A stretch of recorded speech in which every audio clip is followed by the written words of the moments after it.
The confrontation with Fengzhen left Pyeongwoo with a lot of homework.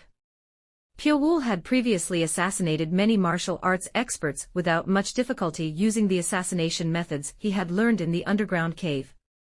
However, dealing with an expert who is on the same level as Fengzhen requires something different. Realizing his shortcomings, Pyeongwoo tried to maximize his martial arts, and as a result, he gained some enlightenment. It was just a small realization, and he still had to study it for a long time in the future. Nevertheless, it's something he could use immediately. It was Demon's Hell.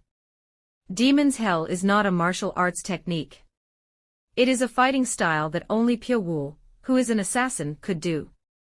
It's an extreme method of misleading the enemy, luring them into making a mistake, and then making them flustered by exposing their weaknesses. To do this, Pyeongwoo must dodge the enemy's attack by a single hair difference. If he dodges their attacks effortlessly, he will never be able to lure the enemy into acting his way. It was a method that could not even be attempted without having enough confidence in one's own abilities, the decisiveness to throw oneself at risk, and the courage to not blink even in a dangerous situation. Chic. With an intermittent difference, another attack passed by Pyeongwoo's shoulder.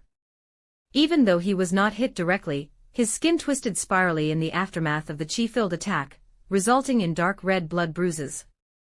Pyeongwoo suppressed the pain and endured it. He was also human. He could feel pain and suffering just like everyone else. The only difference is that he knows how to put up with the pain. Pyeongwoo dragged Hyolbul into the devil's hell without a change in his expression. He had imagined it countless times, but this was the first time he used the fighting style himself. One mistake can cost his life. It was like riding a single rope to traverse a cliff. The only thing he can step on is one thin string. That's the situation Pyeongwoo is in now. It was an urgent situation that could cost his life if he hesitates. Still, Pyeongwoo was not shaken and tried to wait so he could take advantage of the moment when Hyolbul would show a gap either in his attacks or movements. How long are you going to run away like a coward? Hyolbul's anger exploded, and a stream of chi swirled around his body. The fluctuation of his chi only happened for a moment. But for Pyeongwoo it felt like an eternity. Suit. Without hesitation, Pyeongwoo flew towards the turbulent chi. Kwawawang. The explosive chi tore apart his clothing and skin. Blood gushed out and excruciating pain ran up his spine, but not once did Pyeongwoo let out a groan. If he wants something, he has to pay a corresponding price. In order to take the life of a powerful enemy, he must also suffer and endure an equal amount of pain and injuries.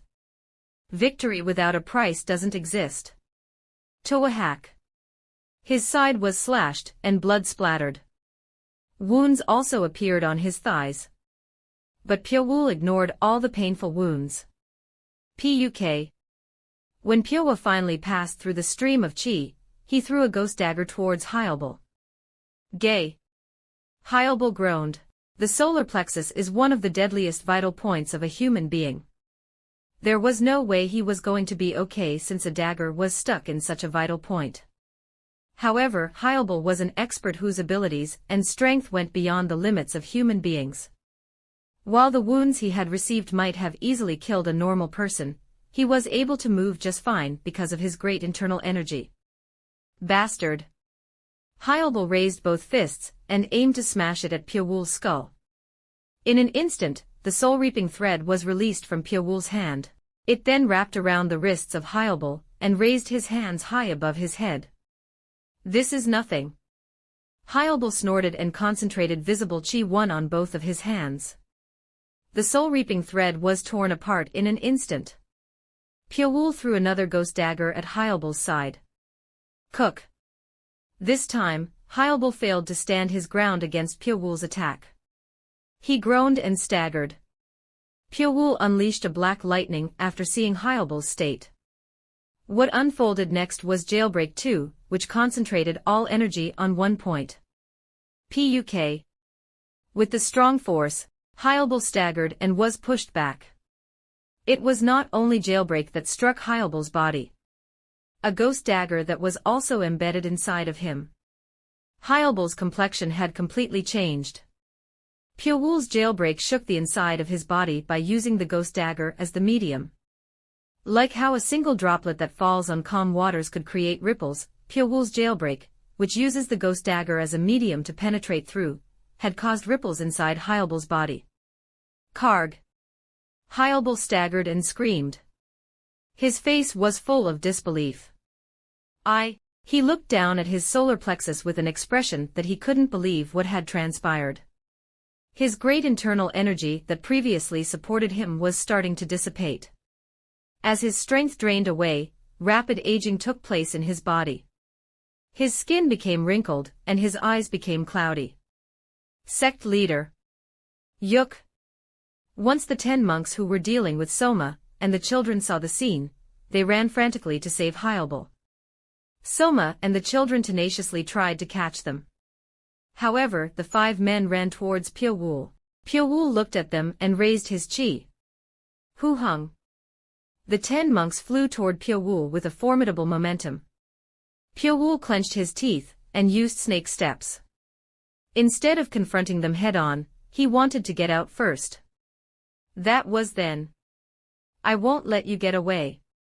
Someone secretly approached Pyowool from behind and thrust a sword into his waist. Puk. The sword pierced his back and protruded out. I've finally paid you back from my previous humiliation. It was Hukum who successfully got past Pyowool's senses and attacked him. When Pyowool and Hyalbul were in the midst of a fierce battle, Hukum sneaked onto the battlefield and waited for the perfect opportunity. Pyowool normally would have never allowed a surprise attack from Hukum. But because Pyowool's senses were on the lookout for the 10 monks, he could not avoid Hukum's surprise attack. While the wound is not fatal, it's enough to put Pyowool into a crisis. Die. Ha! 5 of the 10 monks attacked him at once. They were the ones who reigned at the pinnacle of the Xiaolialian temple. They were working together with all their might. The scene of them attacking in unison was as if the sky was falling. Pyowool seemed to have nowhere to hide. It's over. A gleam of joy appeared on Hukum's face. In order to see this moment, he risked entering the underground cave to attack Pyowool. Kwawang. Their offensive attack made the underground cave shake as if it was about to collapse. At that moment Pyowool bent and crouched. It looked as if he had lost the will to resist and was desperate. That was then. Tuung. Pyowool stretched out his hands toward the 10 monks. Sheik. An intangible, thread-like energy was shot at a frightening speed. It was the soul-reaping thread. Seeing this, Hukum laughed. He had already seen the soul-reaping thread being blocked by Hyalbul's visible chi. A similar-looking chi was also formed in the entire body of the 10 monks who were attacking Pyowool. Although the quality and thickness was lower than that of Hyalbul, it seemed sufficient enough to prevent them from being killed. Heap. At that moment, the unbelievable happened. Perburbuk. The soul-reaping thread had passed through the shield made out of chi without hesitation, and then pierced the foreheads of 4 out of the 10 monks. They didn't even realize how they died. As soon as the soul-reaping thread pierced their foreheads, their world turned to dark. The soul-reaping thread is a thread made of visible chi, was somehow similar to the manifestation of sword chi. However, since it is thin and bends freely in comparison to sword chi, one would need to delicately control and operate their internal energy. However, sword chi could not escape the limits of the visible chi. Its structure and form itself is similar to the sword. However, the soul-reaping thread was different. It was not a simple agglomeration of chi. It was visible chi made from chi thread. The visible chi, which was named Green Snake 3 because it was as thin as a snake, could not be made or handled if it's not Pyowool. For people were killed in an instant, but Pyowool's expression was not bright. He tried to create the 5 threads of Green Snake. However, due to the wounds inflicted by the Hukum, the operation of his internal energy became unstable, and only 4 threads could be made.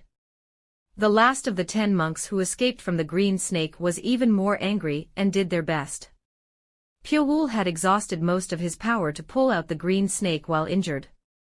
He doesn't have enough time to gather his internal energy. Pyo-woo stared at his opponent. That was then. Hiya! A single powerful sword strike along with the lion's roar hit the last remaining monk of Hyelbul's 10 monks. Quack-quack-quack-wang. The underground cave shook as if a bomb had exploded. Cook. The last of the 10 monks, who had been focusing all his attention on Pyo-woo, died gasping at the unexpected attack. What? Hukum frowned in surprise at the unexpected situation. At that moment, a huge man fell in front of Pyo-woo. He was a man with bulging eyes and closed lips resembling a tiger. He also had a steel tower-like body. His entire body was radiating a dominating energy like a storm. Without looking back, the man said to Pyo-woo, "Are you okay, buddy?" "Jin, Jiamwoo. I had a hard time chasing after you because you didn't leave a trace. Fortunately, I'm not too late." Jin Jiamwoo, a man who was like a tiger, grinned. A thick layer of dust had piled up on his shoulders. Jin Jiamwoo had sent one Jie Young back to Chengdu alone, while he went to track and follow Pyo-woo. This is because while Pyo-woo was the enemy who killed Seo Mun-pyong, he was also the benefactor who saved one Jie Young. At the crossroads of resentment and grace, he agonized for a moment. His decision was to return the favor for now. Then the grudge could be settled afterward. Jin Jiamwoo had to desperately chase after Pyo-woo, who did not leave any traces.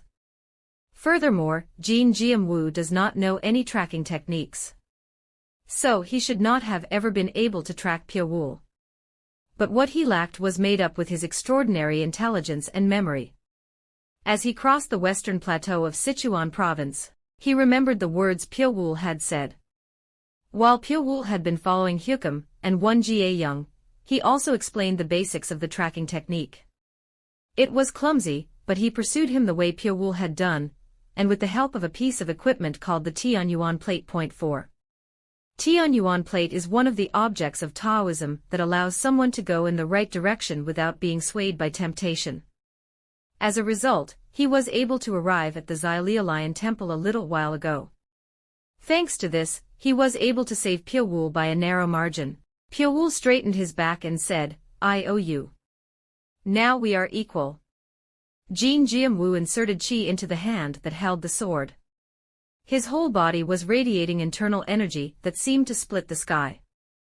The situation inside the underground cave was dire. More than a third of the monks lost their lives, and the surviving monks were also groaning from their injuries. Although Soma and the children helped, it was all the work of Pyo-woo. He alone had driven the Xilialian temple to the point of annihilation. It was an unbelievable sight. He used poison and hidden weapons rather than simply force, but that made it even more terrifying. Because it meant that he would do anything to win. Anyone who has Pyo-woo as their enemy will never sleep comfortably for the rest of their life. To the enemy, Pyo-woo is like a nightmare. But now was not the time to care about such things.